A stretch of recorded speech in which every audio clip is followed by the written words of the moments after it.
Hello and welcome back to the port. I'm the Gallifrey Major, and today we're going through what was teased on HMS Exeter and just gathering what we can find out about her, and then interpreting her from the PC version and what to expect when she comes to Legends. Now, HMS Exeter will be a Tier 5 premium British cruiser.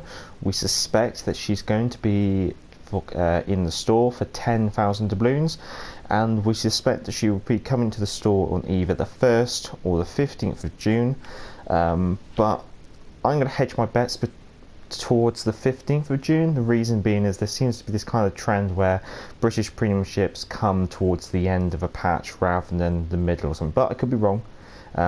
So the cost and the dates there, that's nothing confirmed, that's just simply based on our finger in the air, previous experience and things like that. Now, if you're expecting to see gameplay of HMS Exeter, we're going to be waiting for a little while, so we're just substituting in the background here with some gameplay of me in the Leander. Now, of course, this is live, so I may get a bit distracted. Now, HMS Exeter, survivability.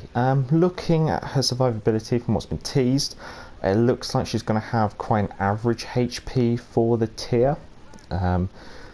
But then she will have repair parties, something to bear in mind, but we'll come back to those. Now, you look to have quite a good upper armour band, and then from the PC version armour schematics, we can see that the Exeter's Citadel appears to be quite small and below the waterline, and quite far back from the bow of the ship. So it looks like she should have, she's got average armour, or good average armour, and then she's got a small citadel, so two things that should help her survive.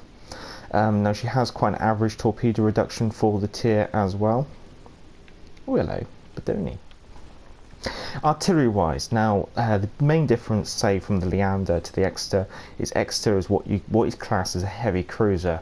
Now, by that terminology, the difference between a light and heavy cruiser, sometimes it's armour, but most of the time that's gun calibre. So what that really means is Exeter has 8-inch guns, whereas Leander has 6-inch guns. Now, Exeter will come with 3 turrets of dual-mounted 8-inch guns. That means she's got 6 8-inch guns, very similar to the Oboe or the Aoba, depending how you want to pronounce that. Now, there's only 2 existing proper heavy tech tree cruisers, and that's the Pensacola and the Aoba. I'm just going to call it the Oboe now, because that's just the terminology that just comes off my tongue most of the time, the Oboe. Now, all these stats, obviously, I should always mention, are in comparison to the tech tree researchable cruisers, so I am ignoring the premium cruisers like the Graf Spee for the comparison. Now, the gun characteristics, your reload is between the Pensacola and the Aoba. I've now got into the habit of saying that. Just got to pop that smoke screen, but I think I may have just buggered that up because I've got Tywit as my commander. So let's see if this turn can save me. Yeah, that hard turn just saved me, thank God. Yeah, sorry about that, got distracted. Yeah, so your reload time seems to be between the Aoba and the Pensacola. Your turret traverse seems to be quite a good average as well. Now, with your shell characteristics, they seem to be quite comparable to, say, the Americans.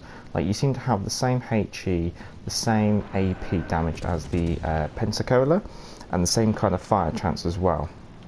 However, in comparison to the heavy cruisers at that tier, the Pensacola and the Oboe, we seem to have quite a low DPM, which is something to bear in mind. We're not exactly the bee's knees. Omaha. Oh, damn, lost sight. It's the problem with the British, you kind of need someone else to spot for you. Going on to the torpedoes of the Exeter, these seem to be exactly the same as the Leander. So the same kind of range, same kind of speed, same kind of damage, although you seem to do slightly more damage than the Leander.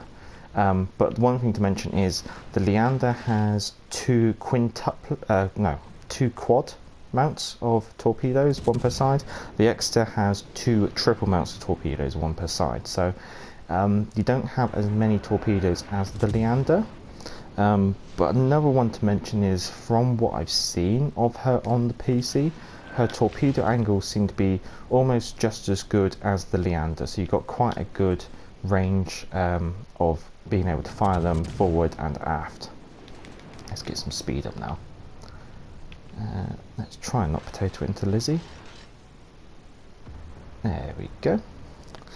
Now going on to the manoeuvrability, again you look to be exactly the same as the Leander. Same speed, very similar turn of circle, very similar rudder. I think you might be like half a knot faster than the Leander, to be honest. So it's not exactly massive differences. Concealment wise, again you seem to be very similar to the Leander.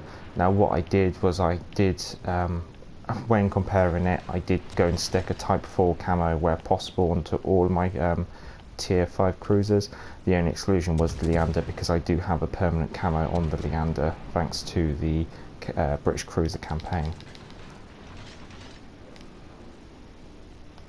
That might have just saved me. Going on to consumables, we have infinite damage con.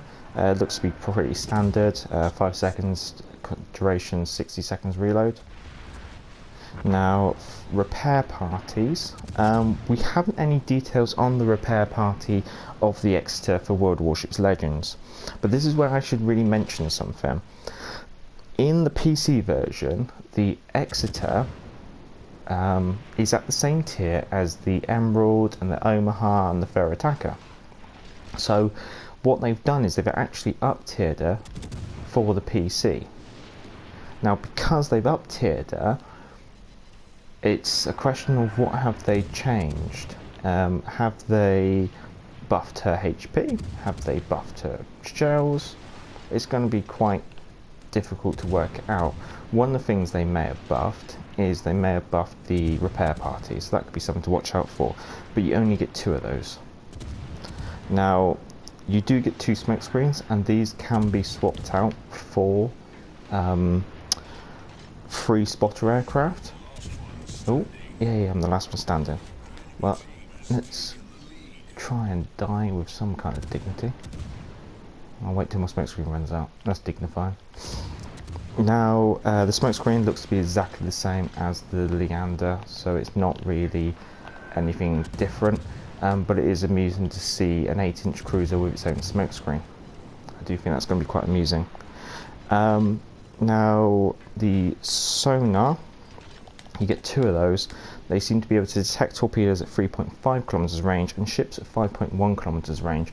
So that's almost very, like, the range of detecting ships is very on par with, say, the Nuremberg, which is quite interesting. So you have got this very long range sonar, but again you've only got 2 of them. But that good range is quite interesting to bear in mind, and that has a 112-second duration and a 180-second reload. Now you will come with a Type 9 camo, which is exactly the same as like a Type 4 camo, so that will give you minus 4.5% sea detectability range and incoming dispersion. I think that's going to be the end of the game here. There we go.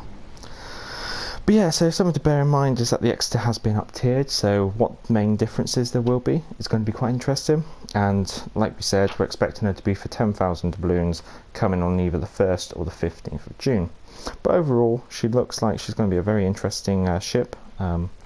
Now, going back to this gameplay, yeah, we kind of melted quite quickly there. It looked quite strong for us at one point, and then it just seemed to all go downhill very quickly. But all in all, I didn't feel like I did too badly, considering I'm reading out of a notebook half the time. But yeah, if you're wondering, I'm using Tywit as my commander in the Leander. I'll have that carded top right now, just in case you are interested in my crazy commander builds. I think that's going to be the commander I'm going to use when it comes to having Exeter.